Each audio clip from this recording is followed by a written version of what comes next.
guys, welcome back to Animal Wonders. I've been looking forward to giving you an update on Cheerio and Pebbles, our chinchillas, for a few weeks now because quite a lot has happened.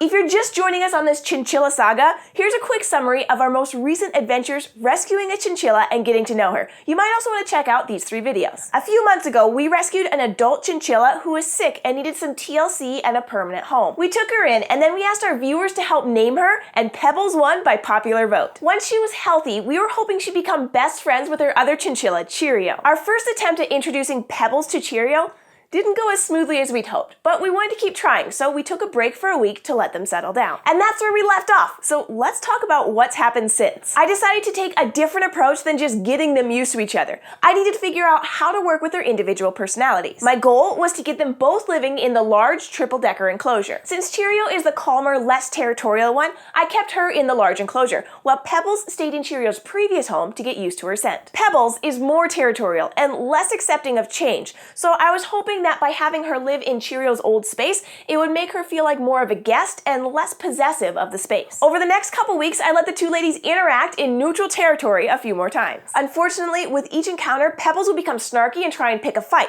Luckily, Cheerio never retaliated. Instead, she'd just run away and go play somewhere else. It wasn't going terrible, but it also wasn't going as well as I'd hoped. We weren't making any progress. That's when I had an idea. I put both chinchillas in crates, and then I moved the entire triple-decker enclosure into a completely different room. I then put in clean blankets, hung a bunch of new toys, and added fresh hay all around. This would make everything smell different, look different, sound different, and be ripe for exploration. I put both Cheerio and Pebbles in together and watched and waited. My hope was that by changing the environment drastically, Pebbles would be so distracted by all the stimuli that the only familiar thing would be Cheerio. I crossed my fingers and hoped that Cheerio would be her safety net in her brand new world. And it worked! At first, Pebbles was overstimulated by all the change, which is normal when an animal moves to a new home.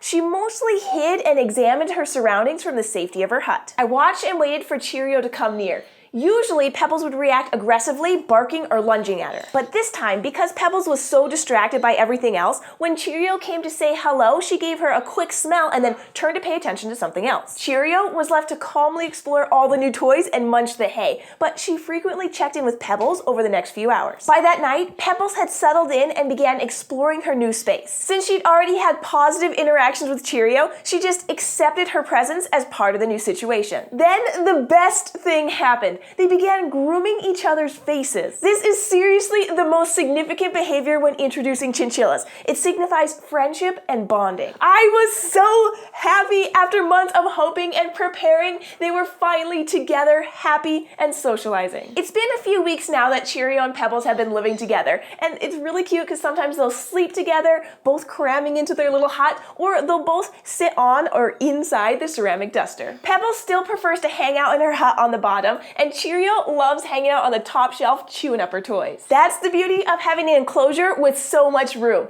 They can spend time apart or together, and they have lots of options of what to do and where to hang out. Chinchillas are social in the wild, so it was important to us to make sure all of their needs were being met in captivity. Giving them companionship makes them happier, which makes me happier too. Thank you for joining us on this chinchilla rescue saga. I hope that this happy ending makes you as happy as it makes all of us. If you'd like to give Pebbles a grass hut to hide in, or give Cheerio a new toy to chew on, you can do that with our Amazon wish list. Link is in the doobly-doo. If you'd like to help us continue our mission of rescue and education, you can go to patreon.com/animalwonders and become a monthly patron. And if you'd like to go on an adventure with us every week, subscribe to our YouTube channel, Animal Wonders Montana. Thanks, we'll see you next week.